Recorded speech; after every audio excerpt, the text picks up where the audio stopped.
যেদিন আরএসএস এর লোকেরা বাবরি মসজিদ ভেঙে দিয়েছিল, ৫৭টা মুসলিমদের যদি বাঘের মতো হুঙ্কার দিত, হে নরেন্দ্র মোদী, তুমি মুসলমানদের মসজিদ ভেঙে দিয়েছো, যদি মসজিদ পুনরায় নির্মাণ না করে দাও, আমরা তোমাকে তেল দেব না, পেট্রোল ডিজেল বন্ধ করে দেব। বলুন সমস্যার সমাধান হতো কি হতো না? এক বাক্যে সমস্যার সমাধান হতো। কিন্তু মুসলমানরা পাঁচাটা গোলাম। জি, আমি যদি বিনা পাসপোর্টে বাংলাদেশে যাই, আমাকে জেল খাটতে হবে। জোরে বলেন ঠিক না বেঠিক? আমার জন্ম এই দেশে, তবু আমাকে বাংলাদেশি বলা হচ্ছে। আজকে মুসলমানদের বাংলাদেশি বলে তকমা লাগানো হচ্ছে।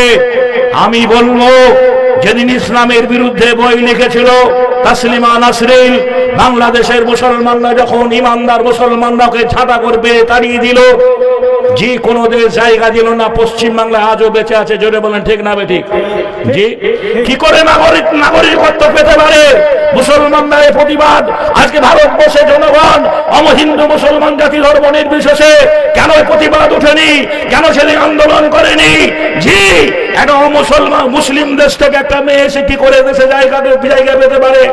আমি জন্মসূত্রে এই দেশের মানুষ, ভারতবর্ষ আমার জন্মভূমি, এই দেশে আমার বাবার জন্ম, মায়ের জন্ম, কেন আমাকে এনআরসি করতে হবে? আমার নামে কেন এনআরসি হবে? আমার নামে কেন এনআরসি হবে? আমার নামে কেন ডিটেনশন ক্যাম্পে আমাকে যেতে হবে? জি, আমরা দেখলাম কিছুদিন আগে এই স্বৈরাচারী বাংলাদেশের সরকার, বন্ধুরা আমার, হাজারো আলেমকে ফাঁসি দিয়েছে। জি, হাজারো আলেমকে ফাঁসি দিয়েছে।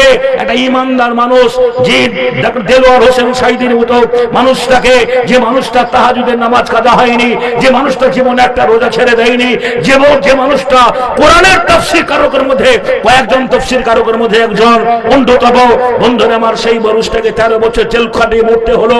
আজকে সেই দেশের সরকার, যে স্বৈরাচারী সরকার এই দেশে পালিয়ে এলো, কোন ডকুমেন্টসে এতদিন থাকতে পারে? ভারতবর্ষের জনগণ যদি কই ফোরচাই নরেন্দ্র মোদী দিতে পারবে না। জোরে বলেন ঠিক না বেঠিক? জোরে বলেন ঠিক না বেঠিক? দিতে পারবে না। বন্ধুরে আমার, বন্ধুরে আমার, ভাইয়ের আমার, একটা বিদেশ থেকে মেহমান এলে পরে কদিন থাকে? আপনার বাড়িতে মেহমান কদিন থাকে? 1 মাস থাকবে, 1 মাস থাকবে, 2 মাস থাকবে, 3 মাস থাকবে, তার বেশি নয়। আল্লাহ রাসূল বলেছেন, একটা মেহমানের বাড়িতে গেলে 3 দিন থাকবে, নাকি বলছে না? 3 দিন থাকবে। 3 দিনের পরে 4 দিনের জায়গা আছে মেহমান নয়। বন্ধুরে আমার, ভাইয়ের আমার, কবে ওই দেশ থেকে পালিয়েছে যে স্বৈরাচারী? কি বলছেন? আমরা ওই দেশ থেকে পালিয়েছে। সে কি বলছেন? আপনারা করেছেন, খন্দকের যুদ্ধ করেছেন, তাবুকের যুদ্ধ করেছেন, ইয়ামুকের যুদ্ধ করেছেন। বন্ধুরে আমার, জি, এমন দেখা গেছে একই যুদ্ধে বাপ ও মুসলমান, বেটা মুসলমান হয়ে গেছে। আবার দেখা যাচ্ছে যে বাপ মুসলিম, ছেলে ও মুসলমান, বাপের সঙ্গে বেটার যুদ্ধ হয়েছে। জি, মেয়ে মহলের যারা মেয়েরা আছে, আমার বন্ধু, আপনারা একটু আগে হ্যালো, পিছনে ভিড় হয়েছে, জায়গার অভাব হয়েছে, হ্যালো, খুব গরম দিন নয়, বক্তব্য রাখছি না বেটে সকালে আসুন, আপনারা জমা হয়ে আগে থেকে পূর্ণ জায়গা করুন, তারপরে বসার সুযোগ করুন। বন্ধুরে আমার, ভাইরা আমার, বলতে যাচ্ছিলাম, যার বাপের সঙ্গে বেটার লড়াই হয়েছে, বলবেন কেন? প্রমাণ আপনাকে দিই। ধরুন আমার আব্বা কাফের, আমার আব্বা বেদিন, আমি ঈমান এনেছি। এখনই যদি যুদ্ধ শুরু হয়ে যায়, সেই যুদ্ধে যদি একই ময়দানে আমার বাপ বলছেন তার ধর্মটাকে প্রতিষ্ঠিত করার জন্য আমার সামনে বেরিয়ে আসে, আমি কালেমা পড়ে মুসলমান হয়েছি, ঈমান এনেছি, আমার ঈমানি তাকওয়া রয়েছে, এটা আমার বাপ, সেটা আমার চোখ বলবে না, আমার হাত বলবে না।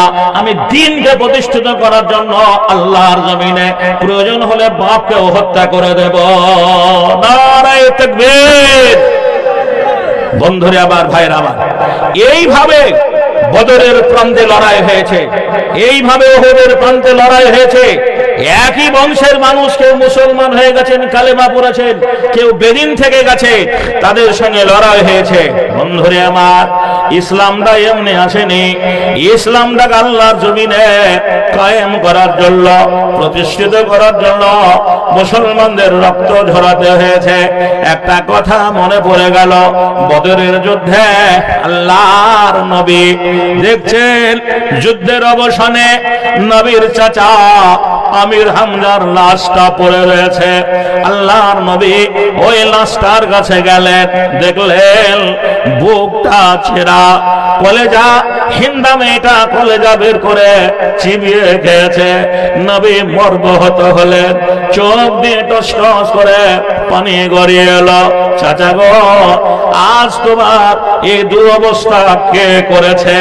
একদিন আমি দিন প্রচার করে, ইসলাম প্রচার করে যখন বাড়ি ফিরছিলাম, মক্কার কাফেরেরা আমাকে একাকী পেয়ে পাথর দিয়ে মেরেছিল। সেদিন চাচা গো, তুমি প্রতিবাদ করেছিলে, আমার কাছে এসে বলেছিলে, ভাতিজারে বলবা কে তোকে মেরেছে, কে তোর মাথা ফাটিয়ে দিয়েছে, রক্ত ঝরিয়েছে। চাচা গো, সেদিন তুমি প্রতিবাদ করেছিলে, আজকে বলো তোমার চোখ দুটো নেই কেন? কে তোমার চোখ দুটো তুলে নিয়েছে? কে তোমার খান দুটো কেটে দিয়েছে? তোমার বুকটা চিরে কলেজা চিবিয়ে খেয়েছে? আল্লাহর নবী বড় মর্মাহত হলেন, চোখ দিয়ে পানি গড়িয়ে এলো। অদূরে দেখছেন একটা উন্মাদিনী মহিলা, একটা মহিলা দ্রুত গতিতে দুখানা কাফন নিয়ে দৌড়ে চলে আসছে আল্লাহর নবীকে ওই কাপড় দুটো দেওয়ার জন্য। নবী বললেন, সাহাবীরে কে আছো?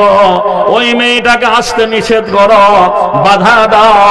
যুদ্ধের ময়দানে আজ মুসলমানদের যা ক্ষয়ক্ষতি হয়েছে সহ্য করতে পারবে না।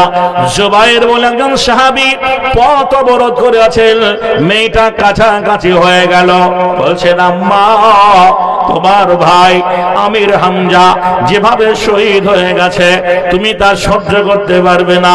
তোমার ভাইয়ের চোখ দুটো তুলে দেওয়া হয়েছে, বুকটা চিরে হিন্দা মেয়েটা কলেজা চিবিয়ে খেয়েছে। মা, তুমি ফিরে যাও। বলছে, সামনে, আমার সামনে তুই বাধা দিস রে। মহিলাটা তার নিজের সন্তানকে সাইডে ধাক্কা মেরে আল্লাহর নবীর কাছে চলে এলেন। নবীকে এসে বলছেন, ও আল্লাহর নবী, আমি আমির হামজার বোন দুখানা কাপড় এনেছি, আমি জানি আমার ভাই শহীদ হয়ে গেছে। এই দুখানা কাপড় থেকে একটা কাপড় দিয়ে, একটা কাফন দিয়ে আমার ভাইটার যেন দাফন কাফন করা হয়। নবী কাপড় দুখানা ওই মহিলাটার কাছ থেকে নিলেন, কিন্তু কাপড় দুটো একই মাপের ছিল না, একটা ছিল ছোট আর একটা ছিল বড়। আমাদের নেতাগুলো ভালো মাল এলে পরে ফেভারে লোকগুলোকে বাছাই করে করে দেয়। এবছর কৃষি বন্ধুরা আমার দপ্তর থেকে মসুরি 5 কিলো করে প্যাকেট এসেছে, যে ছোলা 5 কিলো করে প্যাকেট এসেছে। যাদের ভোট দিয়ে এরা মেম্বার প্রধান হয়েছে, রাতের অন্ধকারে এই মসুরি ছোলা ভাগ করে নিয়েছে। বন্ধুরে আমার, ভাইরা আমার, আমাদের কাছে রিপোর্ট আছে।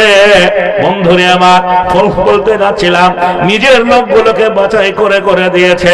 লোকটা গরিব মানুষ, সে আমাকে একদিন ভোট দিয়েছিল, তার বাড়ির দরজায় দিকে গেছিলাম ভোটটা দেওয়ার জন্য, কিন্তু ওই নেতা পাওয়া যাবে না। ভাই, আগামী কালকে বিডি অফিসে 5 কিলো করে মসুরি দেওয়া হবে, এটা তুমি এক প্যাকেট নিয়ে আসবে, তোমার নামটা লেখিয়েছে, ওই রকম নেতা পাওয়া যাবে না। এই জন্য বন্ধুরে আমার, লেখক দেন কি বলছেন, দি 100 বলে একটা বই লিখেছেন, সারা পৃথিবীতে 100টা মনে ঋষি বাছাই করে করে, বন্ধুরে আমার, যাদেরকে মনে ঋষি বলা হয়েছে বাছাই করে করে নামগুলো লিখে লিখে, নামগুলো পড়ে পড়ে, তাদের করুণ জীবন ইতিহাস পড়ে পড়ে প্রথম নাম্বারে কি বলছেন লেখক, খ্রিস্টান। বইটা আমার নবী মুহাম্মদুর রাসূলুল্লাহ সাল্লাল্লাহু আলাইহি ওয়াসাল্লামের নামটা আগে লিখেছেন। পাঠকরা বললেন, জিজ্ঞাসা করলেন, আপনি একজন খ্রিস্টান, আপনি ওখানে যিশু শিশুর নাম লিখতে পারতেন, ওখানে মরিয়মের নাম লিখতে পারতেন, ওখানে আরো কার নাম লিখতে পারতেন, কিন্তু এই জায়গায় আপনি আপনার ধর্মে কোন মরিদেশির নাম না লিখে আপনি মুহাম্মদের নাম কেন লিখলেন? লেখক বলছেন আমি 100টা মরিদেশি জীবনী পড়ে সুবহানাল্লাহ যতটুকু জেনেছি তার মধ্যে একটাই মানুষ, তিনি মুহাম্মদুর রাসূলুল্লাহ সাল্লাল্লাহু আলাইহি ওয়াসাল্লাম জীবনে কখনো কোনোদিন একটাও মিথ্যা কথা বলেনি। নারায়ে তাকবীর।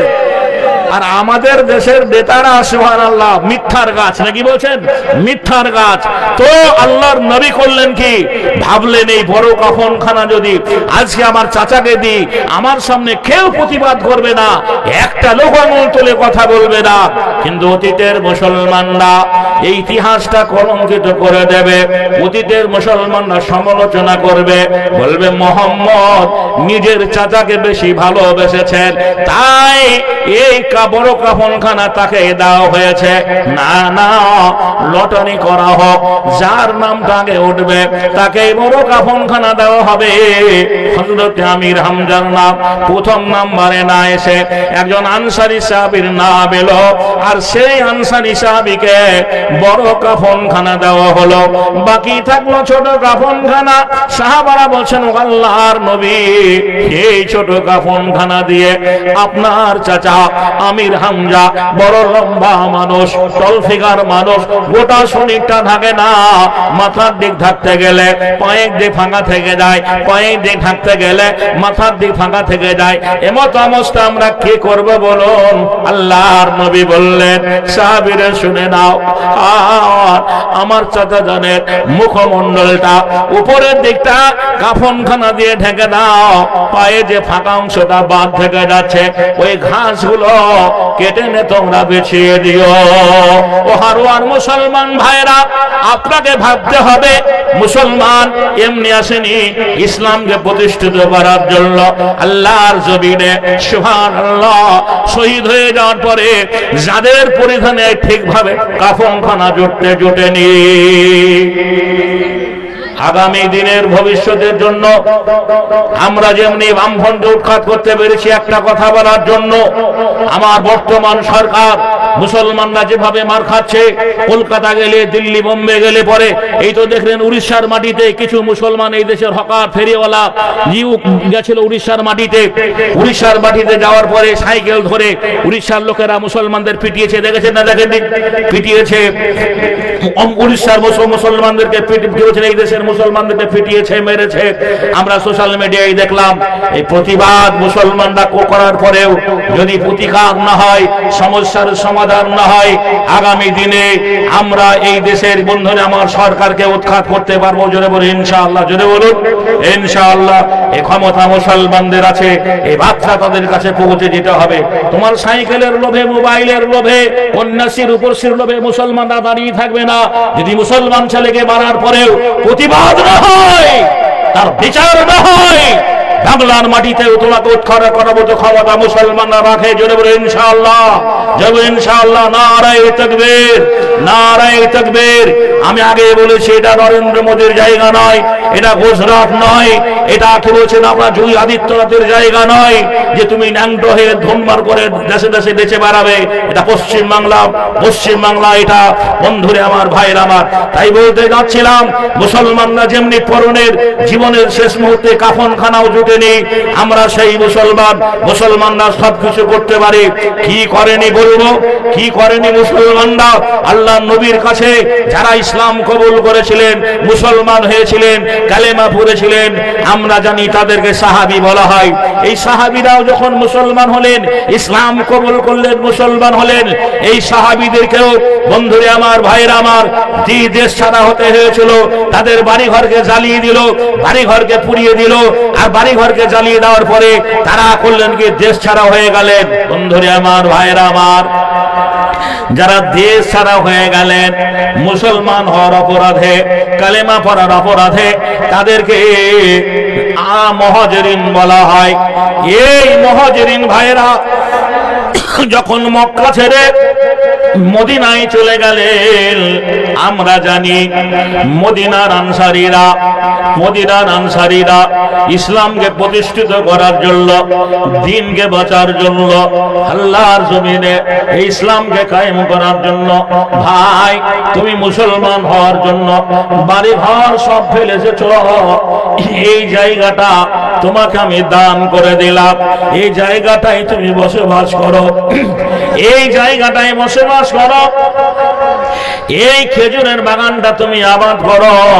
তুমি আমার দিনী ভাই, আমার বাড়ি চলো, আমার ঘরে দুটো বিবি রয়েছে, যেটা তুমি পছন্দ করবে, যেটা তোমার ভালো লাগবে, আমি সেইটাকে দান করে দেব, আর সেইটাকে নিয়ে তুমি সংসার করবে।